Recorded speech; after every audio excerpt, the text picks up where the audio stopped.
The views and opinions of the following show do not reflect those of WSMN, its owners, and/or associates. Lisa and Robin are two fun friends diving deep into conversations where nothing is taboo. They believe in eating dessert before dinner and wearing the bikini. They're allergic to labels, authority, and cheap shoes. Currently, they're launching themselves through life being the good time, bold enough to take risks and inquisitively asking, what's next? They hail from New Hampshire, but they could be anywhere dressed in cute clothes. If they had to share a tombstone, it would read, "Curiosity killed these cats." Your hosts, Lisa and Robin on the mic. Welcome to another episode of Lisa and Robin on the mic. You are listening on WSMN 1590 AM, 95.3 FM. You can always watch, stream, and listen on WSMN.live as well as YouTube. Welcome to another Thursday. And are we launching ourselves being the good time? Have we been a good time anywhere? I hope so. Last night, my sister-in-law and a couple of her friends went back to Sevron, which is in Wyndham, but very close to Salem. And it's ladies' night on Wednesday, so it's 50% off of drinks and 50% off of appetizers. And we had so much fun, and that's the second time we've been there. What'd you get for appetizers? We got spanakopita, too, truffle fries, hummus, pita bread, grape leaves, and a couple of other things. Hummus. And they had a Cadbury egg drink, so like a seasonal drink. Yeah. And they stuck marshmallow to the martini glass and all broken like Cadbury eggs. It's gorgeous. I'll post it online. Gosh. And my sister-in-law looked gorgeous, so I took a picture of her on there. Yeah. She always looks gorgeous. She always looks gorgeous. Always. She is beautiful. When she was in the studio, and I was like, man, she's just breathtaking. Oh yeah, she is. She's stunning. Yeah. She's very stunning. And she's so sweet. And funny. She's very funny. Speaking of launching yourself being a good time, we always have a good time. So that was really a fun night. Nice. So how did the show go with Jim? Excellent. It's really funny because we talk for 2 hours about all kinds of things, and AI is one of them because you know how I get kind of fascinated with that. And so my feed is now AI everything, AI robots, AI this, and it's all the fear mongering of like people yelling at you. You know, you're going to be obsolete by 2027. And it's like, really? Because can everyone afford? How much do these robots cost? Yeah. So everyone's going to have, and all these businesses are going to pay $200,000 for a robot to do something that someone does for $20 an hour. I think you guys have your math mixed up, and I think this is just clickbait. But my feed, so I had to start watching a lot of dry bar comedy and various things to get my feed back to normal. Back off of the fear mongering that I don't like. Not a fan. Or just have your phone on a different floor in the house when you're talking about. It is crazy. It is crazy how just I talk about my knee. I've torn my meniscus. I talk about that. Send me knee replacement videos or send me I don't know. They're like, nah, she doesn't need that. No, we don't know. We know she has an appointment with the orthopedist on the 24th. We don't need to send her anything. Send her some stuff that her hair's not good enough and that she needs some wrinkle cream. Send her that.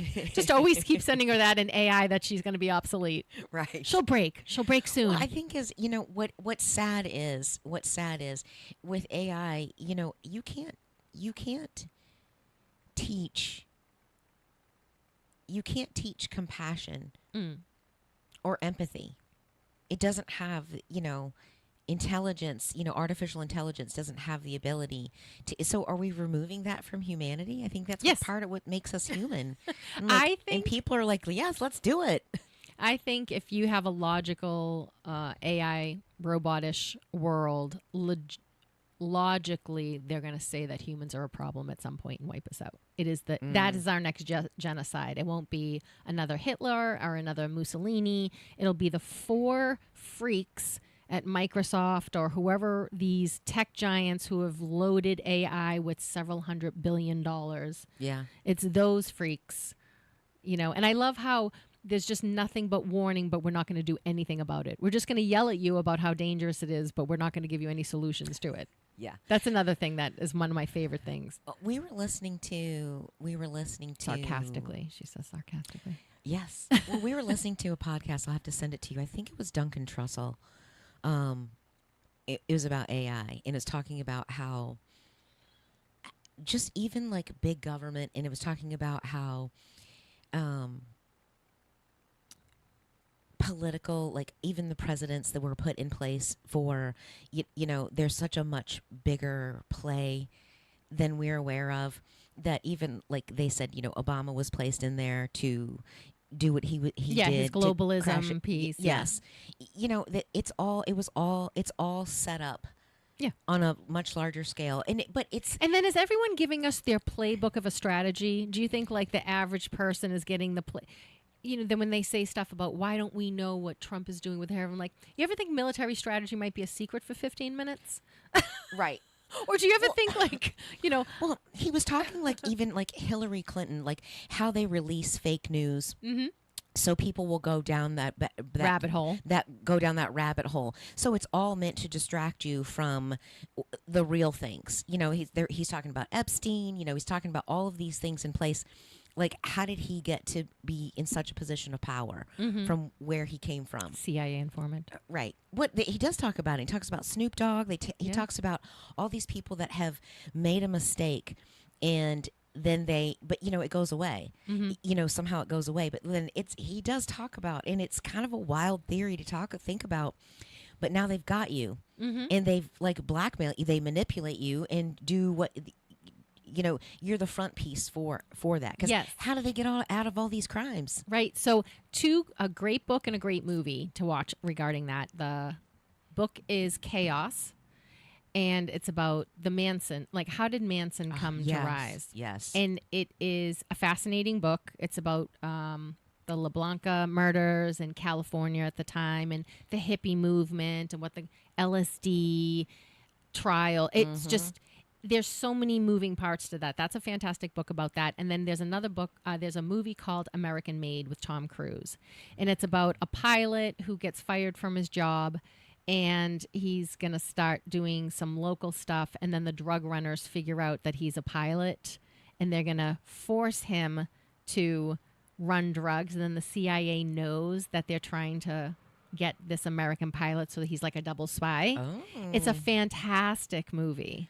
About what happens, and then of course the CIA drops you like a hot potato the minute something happens, or they're not cooperating with someone, and you know it. So that's a really good movie too regarding that.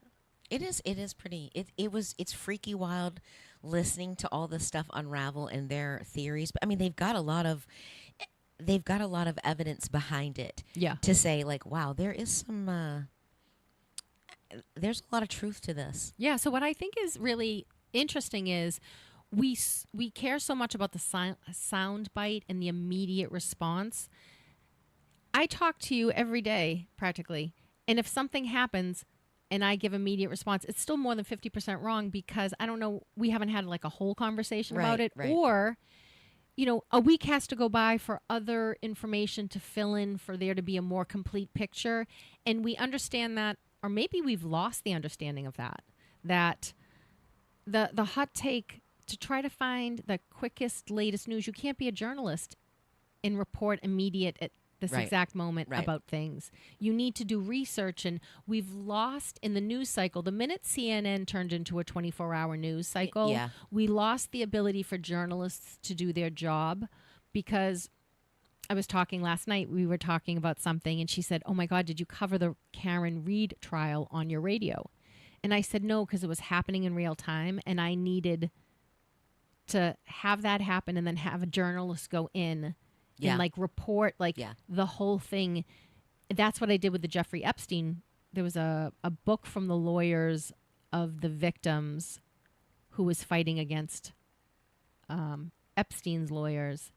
And it was the victim's story in totality, and then how they were blocked from bringing anything forward through this team of attorneys. And he's like one guy trying to financially mount a case when the other 10 attorneys are just burying him in paperwork so he can't get to court. So but at least that was it wasn't the hot take, but it was the whole story. Yes, to the best of the ability with the information at hand. So that's why I really that's why I haven't watched the Karen Reed trial. I wanted to read it as a distilled whole picture. You want to see the whole story. Plus, I would have never been able to go to work during that time. I would have been too fascinated. I Yes. wouldn't have been able to go. And it was funny because Carolyn would call me twice a day and give me some kind of quick little blurb update because she's like, "Are you watching?" I'm like, I can't. I know. I can't do this right now. Well, I think that's true. Everybody's racing to get a soundbite, to get the one-liner out, the blurb out there. Everything has a story. There's so many different aspects. There's so many different layers, so many different sides. And I don't think that we're such a on-the-go society. And we sped up so much. Yes, and we listen. And so we listen, we get one little piece of information and we take that to be the truth. And then we recite our opinion on it. Yes. Yes. Without even actually taking time to even think about it or contemplate, like, how do I feel or what do I think about that? Yeah. We just don't. We take it for, face We don't value. take anything with a grain of salt either. There used to be a saying, take it with a grain of salt, meaning Hold it loosely. hold it loosely because that is just one tiny little piece. And you gotta, or you're missing some component of it, or hold it, loosely. Yeah. Like, okay, don't, marry this as the one and only version or the one and only. Don't tattoo it on your forehead. Don't tattoo it on your forehead. Definitely. Not your neck, not your back. It reminds me, and I've said it over, it reminds me of this story when I would read to the kids when they were little.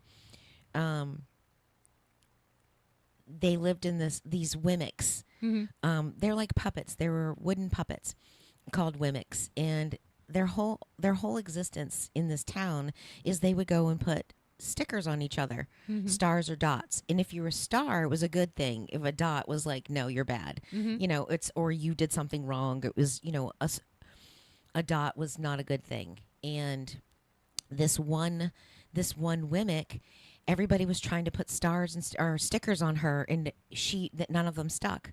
And everybody would ask, how come none of the stickers stick to you? And she's like, well, and why don't the stickers stay? And she's like, well, I go see the carver, the puppet master, and he cleans her off. And it's kind of like, it's going back to God. You go back to God, you're washing your sins away. But it's also, she doesn't allow any of their words or their thoughts to stick to her. Yeah. And I just thought that was beautiful. We want to be Wimmicks. Yes, I want to be a Wimmick. I'm going to be more Wimmick on Tuesdays and Thursdays. But it's true. It's Sundays. true. We attach. Yes. Look at how many adjectives that we attach to other people. Mm-hmm. How many judgments that we put on people all the time. And how many times do we carry them, that we wear them? Somebody tells us that we're, not a good person, or we're not trustworthy, or, we're not educated, or how many times do we take that internally, even though we think we're not doing it? So I'm reading the celebrity memoir by Christina Applegate. Oh. So I've always been a fan of hers. I loved her in Married with Children. Oh, my gosh. Loved her in Anchorman.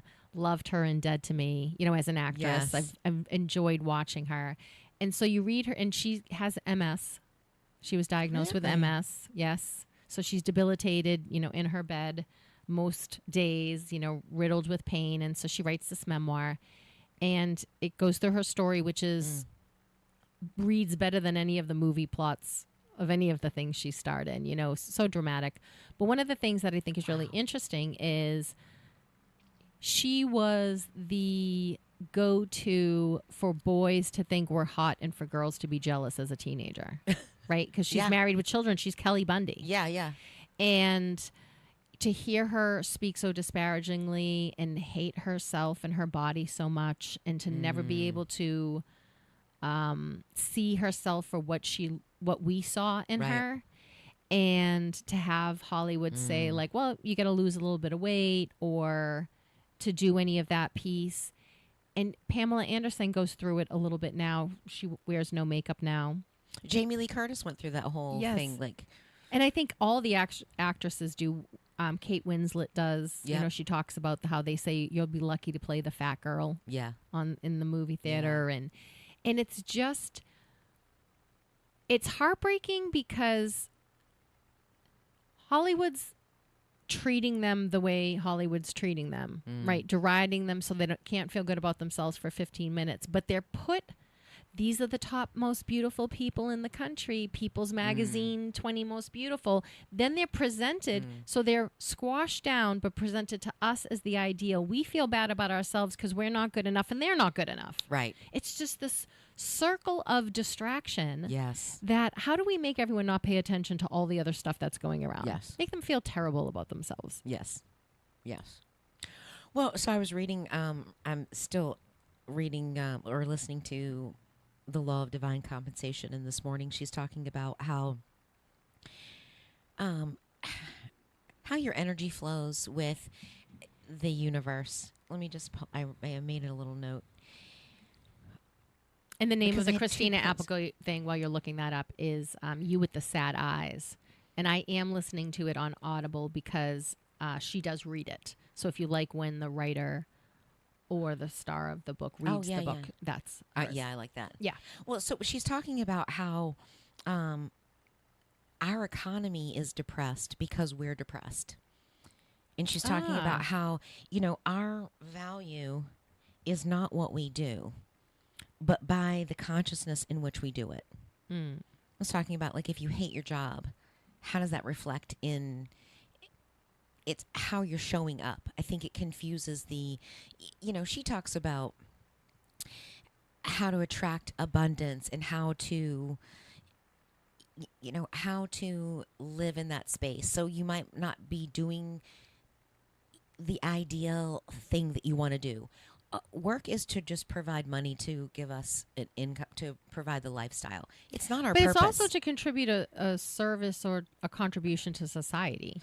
Yes. If we weren't, take us out of 2026, the society fed itself, housed itself, protected itself, everything through contribution, through the quotey fingers of work. Yes. There wasn't everyone just lying around all day in an idyllic sunbathing session. It was, okay, everybody, the group that wanted to hunt, hunted or could. Yeah. The group that could farm, farmed. The group that could care for children, Yes. cared for, everyone contributed something.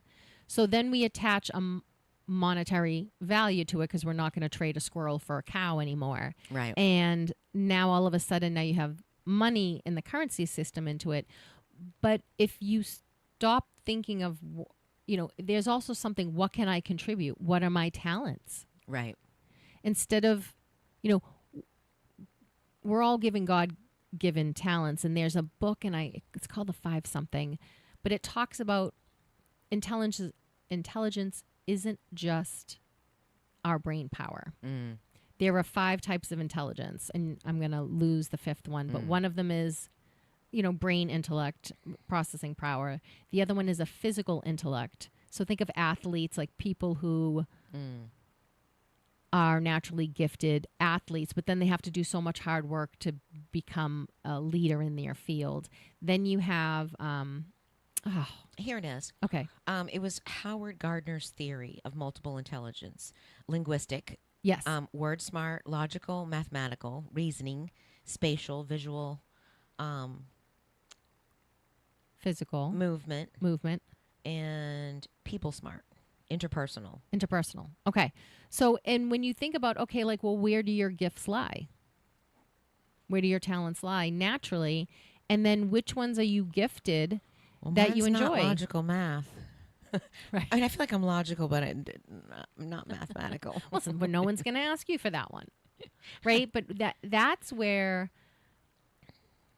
because I think contribution is huge. What do you want to contribute with your time here? I think contribution is huge. Yes, but Like, do it's you make- also by your talents. But how many times are we working in a job that's not our talent, or it's not our? So she talks about how she's talking about, like, really not worrying about money, but opening yourself up to the opportunity to receive, and instead of worrying so much about it. So, and she talks about how parents, kids have a passion. She said that her daughter was young. She'd always loved to have stories about history. Tell me a queen story. Tell me this, tell me that. And she has grown up, and she said, I don't worry about she's like, but why do we tell our kids that you can't make a living on your passion? Whether it's music, whether it's performing, or, I want to be in a band, or I want to play an instrument, or I want to be a historian. And she said, I don't worry about her, because she will find her she will find a place. The universe will find, if she follows her passion, the universe will provide back to her, whether she shares her knowledge by being a teacher, a speaker, an author, however it will show up. She said, I don't worry about. And I just thought, what a good concept. What a good But then with that idea, how do you bring that forward? So someone who's listening and their kids at an age where they're trying to help guide them to like becoming an adult, and that's a very large idea to even wrap your head around as a 50 person who's had a lot of time on the planet to have experienced a lot of things. Imagine back your 15, 16, 17, 18, 19, 20, hearing that. And what if you think, I'm passionate about watching the internet, or what is a step-by-step tangible way to get a child with that idea into action on moving forward? Well, you said, watching the internet. You could do research. You could you could be an analyst. You could be, there's a lot of kids that, love gaming. How could you take gaming into, they're professional gamers. They try out video games. They write software for it. There's a lot of avenues of maybe asking, okay, what could you do with this passion? How could you make a life with this? Asking that question, not saying that you can't do this, but explore what that looks like with your child. Well, what are avenues of what could you do with this? What could you do with this passion? What could you do with this talent? So maybe they do have a talent. Maybe it's not gaming, but maybe their brain processes and can see next steps ahead, or however, what does exploring that look like? But don't you think exploring it is taking action? Yes. It is seeing everything that doesn't work so you can get closer to the thing that works. Yes. And so would the step be go work at the GameStop for the video gamer, for the 16-year-old? Yeah. Or look at a software company, or I don't know, maybe that's harder to do. Maybe that's unrealistic, but look at some, apply to software companies. I don't know. Or definitely GameStop would be, as a teenager, GameStop would be. Start looking at internships, or they do, I don't know what my son used to know it. There's a lot of YouTubers that video, you are watching. There's videos of gamers just playing their games, right, telling you how to get to the next level and how to get past things. Yes. Yep. You could start a channel. You could start a channel and explore what that looks like. I think there's a lot of different avenues, but well, I think that's a beautiful idea, and I love it as an idea. But how do you translate it to the person how do you pull it back down to younger people? Or, someone could be 40 and feel like, I don't like what I'm doing, or they get laid off and they're like, what else should I be doing? My dad lost his job in the 80s, and he was working as a shipping manager for a food company. That wasn't his dream. Right. Right. Oh, I want to make sure everyone gets their Twinkies. My ho-hos. My ho-hos.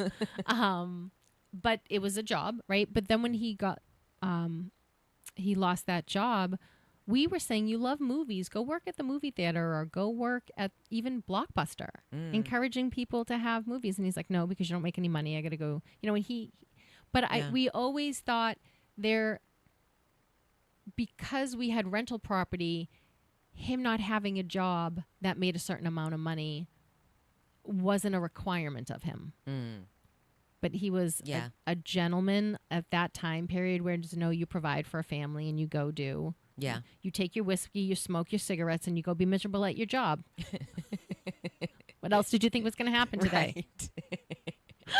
8 to 5, half hour for lunch. 12 to 12. Get out there, go be miserable. 2 weeks Don't get vacation. shot. Don't get robbed. Right. You know, because he became a cab driver, and that was one of the things. Was it was a very unsafe job. They used to rob cab drivers all the time. Jeez. So we were like, but you know, telling my dad back in the 80s, you know, you can just go and talk about movies all day at the Blockbuster. Yeah. Recommend movies and yeah, my dad lost his job and you know, same thing, encouraged him to, you know, what is it that you would like to do? Yeah. What won't you hate getting up in the morning to do? Yes. Yeah. And I think of I can't tell you how many times. Now, I'm the queen of unsolicited advice. Love to boss other people and solve their problems so much, like such my favorite activity if there was a payment, like a tip jar in that way. But one of the, I can probably 100 times over the last 10 years, I will have clients whose children hate school. And this parent is paying tutors, taking summer camps, doing all of their things to get their kid into college so they can drop another $250,000 on college. Right. And I think, well, what is your kid good at? What does your kid like? And they'll say something and I'd be like, okay, so they probably like to work with their hands. Could they be a mechanic? Could they be a plumber? Could they be an electrician? Can they be a mason? Can they make a bricklayer? Right. Can they pour concrete? Like if they like to physically move around, sitting in school and then sitting in an office is really not going to be their best career path. But this parent has this idea that if this kid doesn't go to college, they're going to be forever under their roof in some kind of like, well, they'll always just be living in the basement. I'll be paying them forever. It's the same thing. You know, we are pushing our own narrative on Our children. Yeah. It's, you know, I've said it before over and over again. It's not the better question to ask your child is who do you want to be? Mm-hmm. Who do you want? Not what do you want to be? Mm-hmm. Who do you want to be? And what And does can't that you look like? And can't you express who you are no matter what job you have at any time? Yes, I think so. So if you're a good problem solver and you work over at whatever, is there an opportunity for you to use your problem solving skills? If you're physically gifted at your work, can you help people in a physical?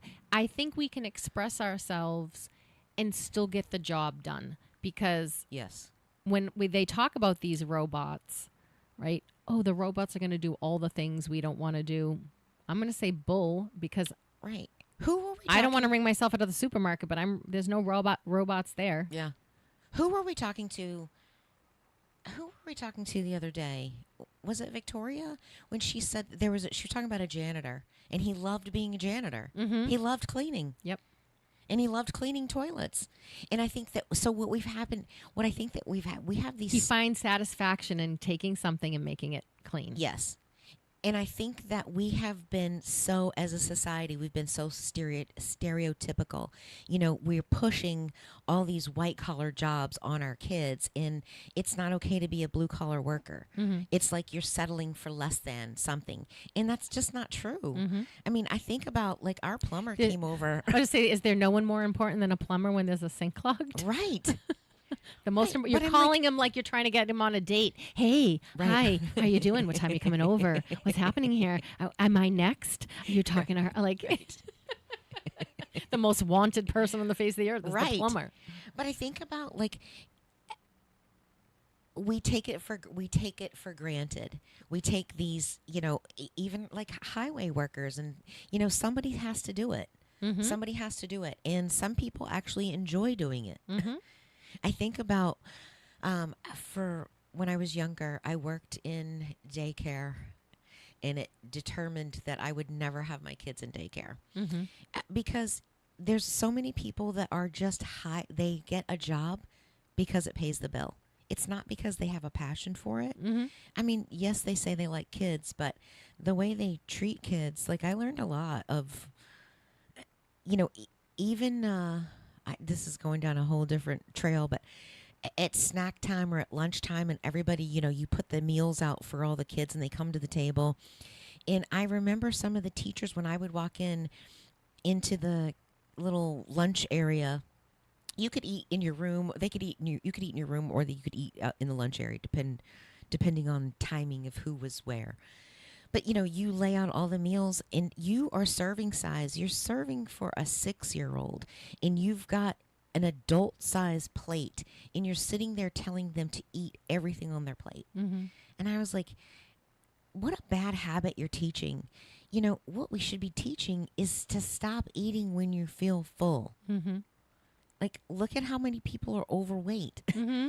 And it's because how many times, even growing up, finish your plate. Yeah. So don't waste food. Yes, don't waste food. And that's from, depression era, but don't put, always start with less for them, and then they can always have more if they want it. But it's talking about listening to your body. Mm-hmm. It's the same thing about, who versus what do you want to be? It's not listening to your body, listening to what are your passions, what do you like? We do all of these little things to say, don't listen to our internal system.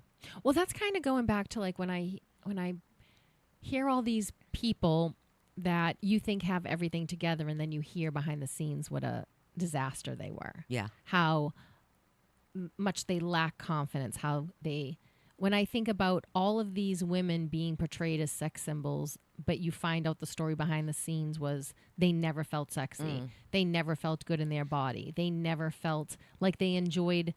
Like Christina Applegate. Yeah. She had the same fears that we all have. Yes, and it even probably morphed her not enjoying sex because she thought she was ugly. And, it just interesting how the external manifestation of something is so different, or the projection of it is so different than what's being manifested.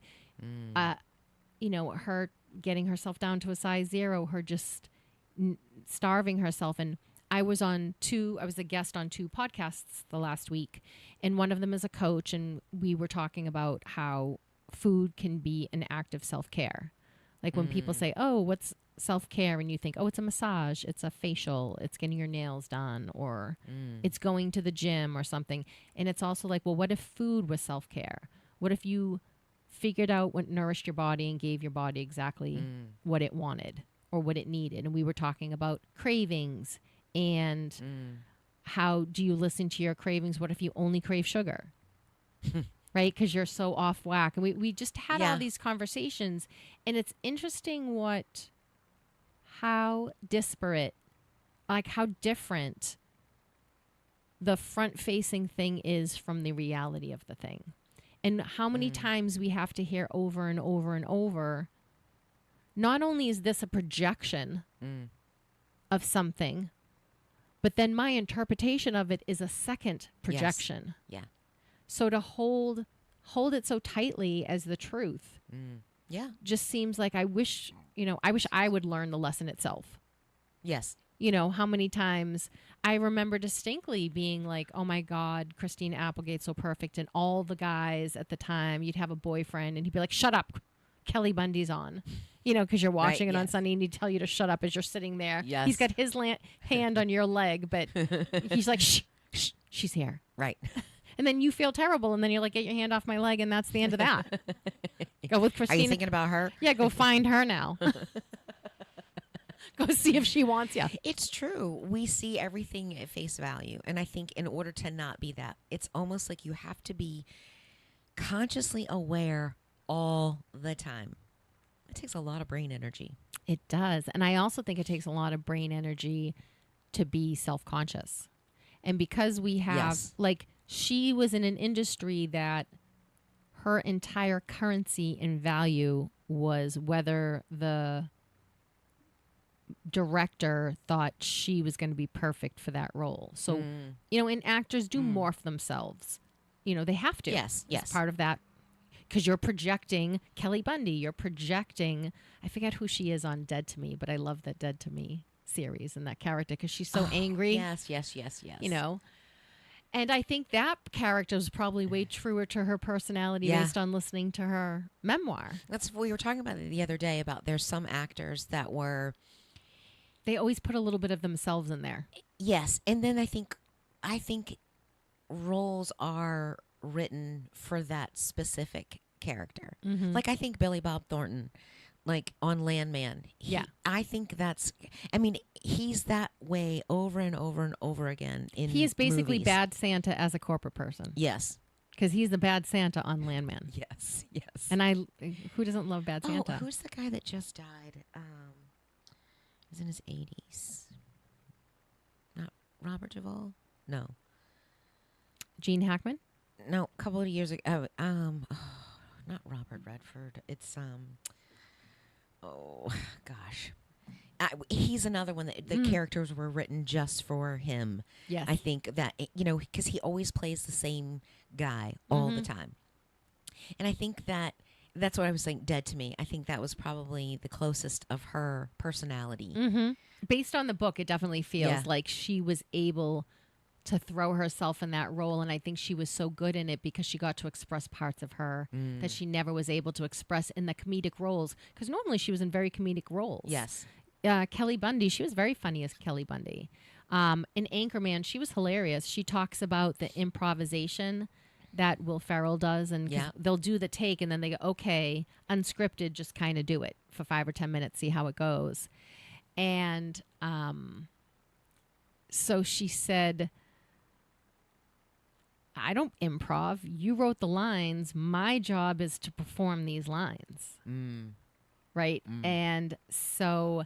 But in the moment, she just said the first thing that came to her head, and she said it was, and I don't even know if I should say it on the air, actually, because it's filthy, because it was one of the lines, and they kept it in. And are we going to get shut down? There's no swearing in it. She says, potty mouth. Remember when they're mad at each other? And so now they were in love as two anchor people, and now they're mad at each other. And then the credits are rolling, but they're saying nasty things. But then when you see it on the camera, they're actually it looks like they're having a nice conversation. And he says something awful to her, and she says to him, oh, last night when you were inside, I thought it was your fingers and it was your penis. And she said that on the first thing, and he broke. Because he laughed so hard. Yeah. And she was like, oh, I got this. I've got improv. Yeah. But she said she panicked because she couldn't think of a better thing to say, so she thought of a mean thing to say. That's kind of how my brain works. Well, it was really funny. I saw in an Instagram, I'm trying to think of the name of the actress. She was in the not Divergent series. She was, what's the one that the Mockingjay, yes, Mockingjay, To Kill a not To Kill a Mockingbird. Jennifer. Her name is Jennifer Lawrence. Oh yes. So Jennifer Lawrence is interviewing Leo DiCaprio for an interview, and she basically insults him because he's fat now. Yes. Or heavier. He's heavy and older, right? He's definitely changed a lot. So just like, we age, we get older, we change, right? So she says, have you ever done nudity in a film? And he says, yes. And he names the film. She goes, maybe you should go back and look at them. Meaning like compare yourself to yourself. And I said out loud, did you strangle that hairdresser for giving you those bangs? Like I was insulting her back over, but it was like a knee-jerk reaction of like someone spit fire at you to spit fire back. Yes. But and it was really funny the other day. I'm with family and I've got my knee brace and my jeans and my boots, and they go, this just is not your look. And I'm like, it's so a bad look on me. I don't look good like this too, but but that was like a joke from a loving way of like, when are you getting fixed? Yes. Yes. How much longer are we going to see you in these drab outfits? I went and saw Cheryl at Fresh, and she's like, oh my, that must be so hard for you. You haven't worn heels for 4 months. What am I going to do? I'm depressed. I know. I'm just walking around depressed. And especially having to walk a block now, it definitely changes your footwear. And I was like, man, I don't want to walk down this, and it's cold, and I don't want to do that. Yeah. Like, yeah. No. Yeah. So I just think that piece is the disconnect between reality and what's being portrayed as reality. And we're all, me too. I love movies. I love books. I love entertainment. I'm on Instagram.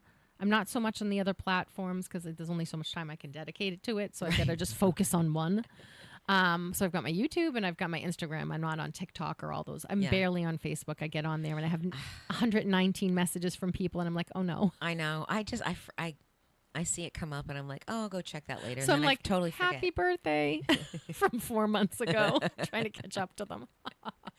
Happy belated. But with all of that projection, how do we feel good about ourselves? Like I think about the Christina Applegate and her body image, because then there's also the part of you that hears, well, if you weren't good enough for anybody, what about me? Right. What would I be Right. if you weren't good enough? Or if you're bombarded by all of these perfect images of unperfect people or imperfect people, but you think you don't measure up against it, what does it do for you in your body or my body image? And I think it's, if we can sort of scrub with like an SOS pad, the magic eraser. Yeah, the magic eraser, if we can kind of, that's so much kinder than the scouring pad of the Brillo. I was thinking I need to buy SOS because I've got like hot chocolate that's like stuck on the fridge, on the sink, and I can't get it off with the regular sponge.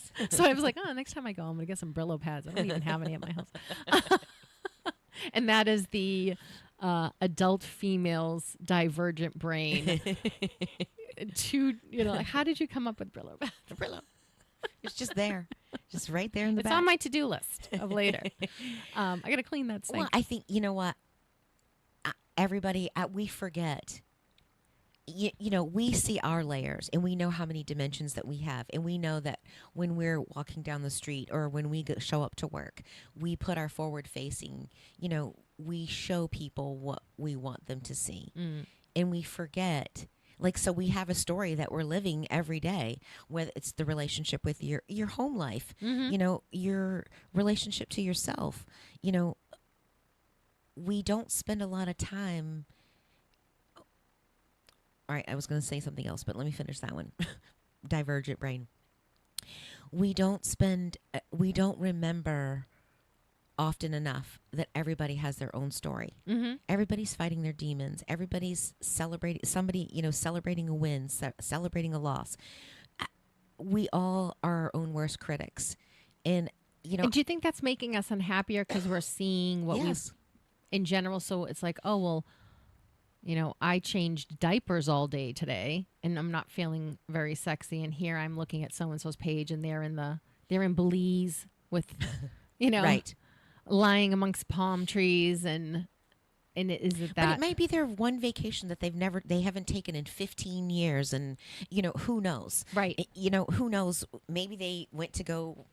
Remember back in the day, if someone said, "Do you want to see my vacation photos?" You would think I would rather throw a bag of kittens into the river. Yes. Than sit through your vacation pictures that I wasn't on. And now you're like, and now I can't there's get enough. Platform that you have to limit you have to have your phone give you a setting shutting down Instagram now in 15 minutes. Well, the truth is, because we want to find joy. We want to find, we're looking for happy. And we don't spend, And I think we substituted, now I can keep up with what everyone's doing, so I don't have to keep up with them in person, but I know what's I think I know what's going on. Yeah. And it's like, it's a substitution for connection that's making us lonely and lonelier. Yes. Well, I think that, I'd like to hear your opinion. I think, I don't want to say, actually I do. I think we all share one purpose. I was going to say goal, but I think we actually share one purpose. She talks about it over and over again in the law of divine compensation. Our job is to love and do everything through love, to love ourselves and operate from a place of love and compassion. She talks about, and she's religious or she's spiritual based. She believes in God. She believes in a higher power. So whether you call it higher power, the universe, God, whatever, energy, we should spend, like she's talking about, we should spend more time loving ourselves. Like you said, food, using food as a self-care, using it as something, that you're doing something good for you. And just showing up in love, being kind, being compassionate, giving grace, remembering that the person next to you is fighting a battle too. Giving people the benefit of the doubt. I'm a huge give people the benefit of the doubt. Yes. Well, the thing is, the reason why we have these judgments about ourselves and not feeling good enough is because we don't love ourselves. We're spending so much time looking at our imperfections and our flaws, or the things that we're not good at. I think the best way when my daughter was, grades were always super important to her. She loved doing work. Well, in school. She loved school, but grades were super important to her. It was her metric system to say, I'm a good person. I'm doing what I'm supposed to do. I got my A. Yeah. And she was doing like some kind of like weird biology class. It was like some kind of like, I don't know. It was like, I don't know. It's just weird. I don't even remember the name of it. Some complicated biology name, like animal, like something to do with cells or something like that. And she got like a B minus, maybe like a C plus or something on it. And she was like just talking to me about how stressed out she was. And she was like, I don't know why I can't get this. And I'm like, grades are just meant to be an indicator of how much you're retaining that knowledge or how well you do. You're not meant to be good at everything. And just impressing that upon her, and I'm like, it's just a metric. Like that's not a strong area for you. If you look at grades as like, this is a metric system, this is just to tell you, hey, I actually might be good at history, I might be good at language, I might be really good at math. You're not meant to be good at everything. And it was like, you could almost see just a burden being lifted from her, and she's gone forward. She's doing some really hard stuff, and she's gone forward not holding it so tightly.